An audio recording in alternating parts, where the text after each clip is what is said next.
Good morning friends. Partial डिफरन्शियलच्या last लेक्चरमध्ये exercise 9.13 मधील एक्झाम्पल 11 पर्यंत आपण आलो होतो. आज लेक्चर नंबर 59 मध्ये आपण एक्झाम्पल 12 पासून स्टार्ट करणार आहे. काय आहे 12 example? Solve d minus d dash plus 2, दूसरा factor d plus d dash minus 1, bracket complete, ब्रॅकेटच्या बाहेर z which is equal to e to the power x minus y minus x square y.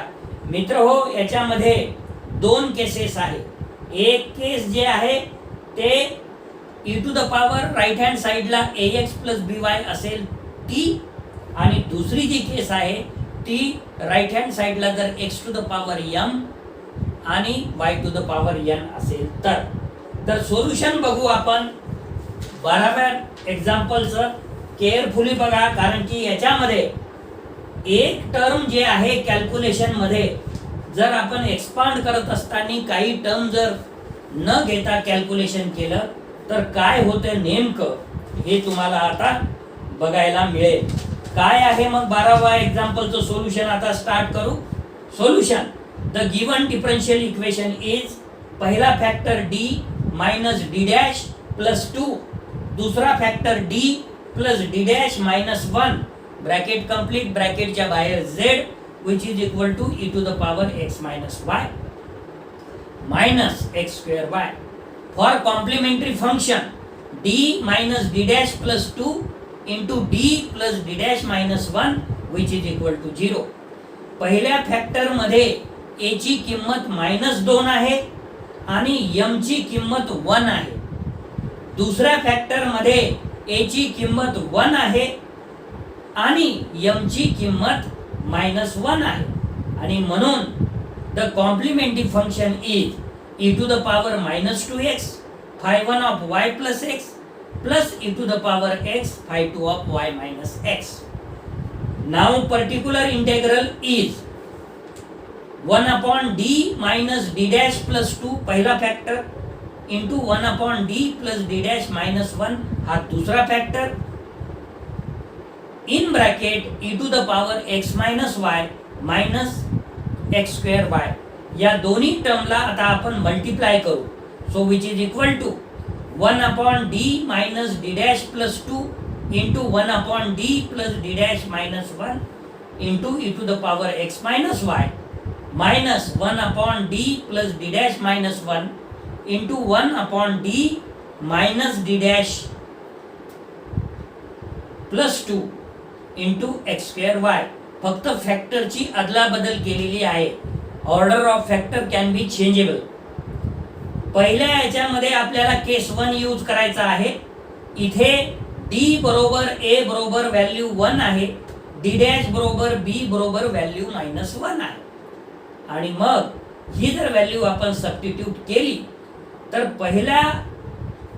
पहिली जी term आहे त्याचं particular integral येते -1/4 e to the power x minus y minus. आता दुसरी जी term आहे त्याच्यामध्ये 1 upon d plus d dash minus 1 जशाल तसं ठेवू, आणि दुसरा जो फॅक्टर आहे d minus d dash plus 2 याच्यामधून 2 आपण कॉमन घेऊ डिनॉमिनेटरला, आणि ब्रॅकेटमध्ये 1 plus d minus d dash divided by 2 bracket complete into x square y. So which is equal to -1/4 e to the power x minus y minus 1 upon d plus d dash minus 1. हे जे दुसरा factor आहे ना त्याला न्यूमरेटरला नेऊ, 1/2 ला ठेवू as usual, 1 plus d minus d dash divided by 2 bracket complete, त्याला पॉवर -1 होऊन जाईल इंटू x square y. आता याला एक्सपांड करू with the help of binomial theorem. So which is equal to -1/4 e to the power x minus y minus 1 upon d plus d dash minus 1 into 1/2 in bracket 1 minus d minus d dash divided by 2 bracket मध्ये plus d minus d dash divided by 2 ब्रॅकेटचा वर्ग minus in bracket d minus d dash divided by 2 त्याचा cube plus dot dot dot bracket complete into x square Y. मित्र हो, D minus d dash divided by 2 त्याचा cube याच्यामधील एक टर्मची आपल्याला आवश्यकता आहे.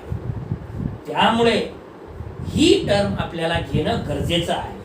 So which is equal to -1/4 e to the power x minus y -1/2 into 1/d plus d dash -1 in bracket x square y न multiply करू each and every टर्मला.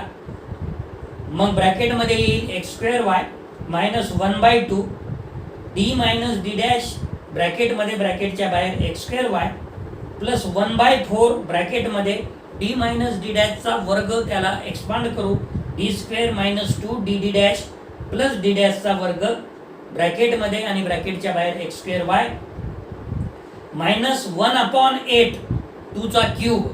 आता d minus d डॅशचा cube करायचा आहे आपल्याला. ब्रॅकेटमध्ये डी चा cube -3 d चा वर्ग d dash plus 3 d d डॅशचा वर्ग मायनस डी डॅशचा क्यूब ब्रॅकेटमध्ये ब्रॅकेटच्या बाहेर x square y which is equal to -1/4 e to the power x minus y -1/2 1/d plus d dash -1 in bracket x square y -1/2.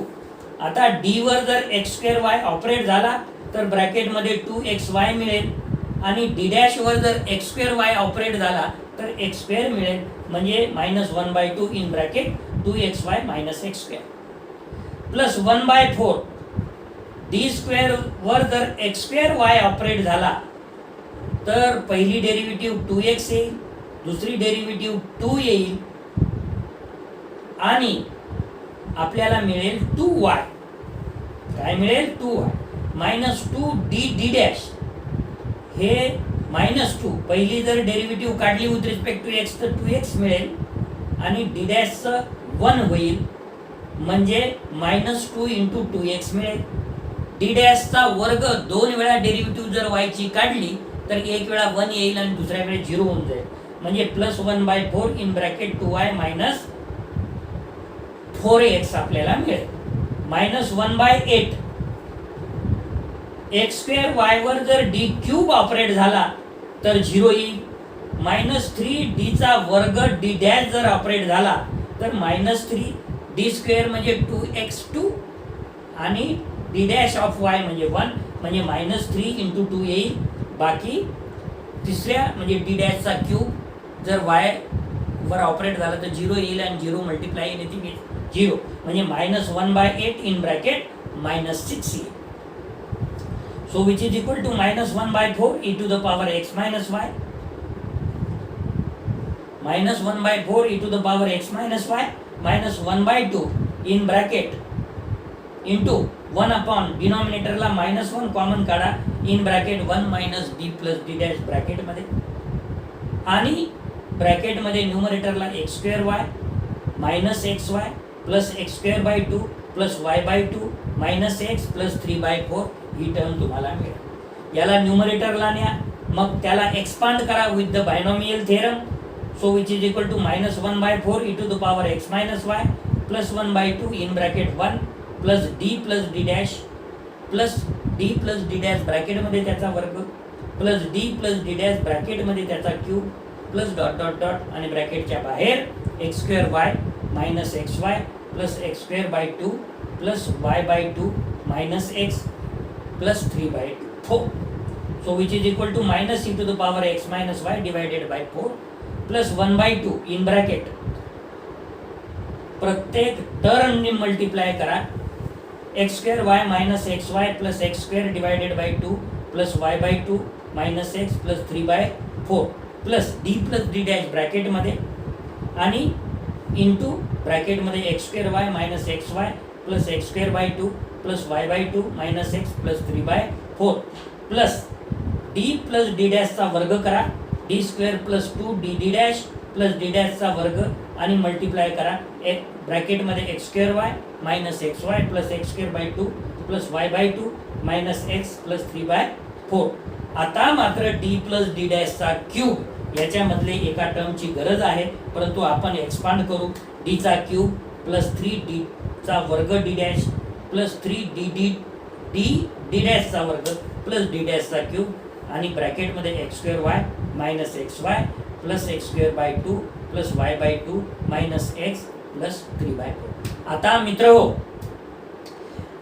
जिथं d असेल तिथं differentiation with respect to x करायचं, जिथं d dash असेल तिथं differentiation with respect to y करायचं आणि differentiation करायचं. हे सगळं केल्याच्या नंतर तुम्हाला कोणती टर्म मिळेल तर पर्टिक्युलर इंटेग्रल मिळेल तुम्हाला minus e to the power x minus y divided by 4 plus 1/2 in bracket x square y plus x y plus 3/2 x square plus 3/2 y plus 3x plus x 21/4.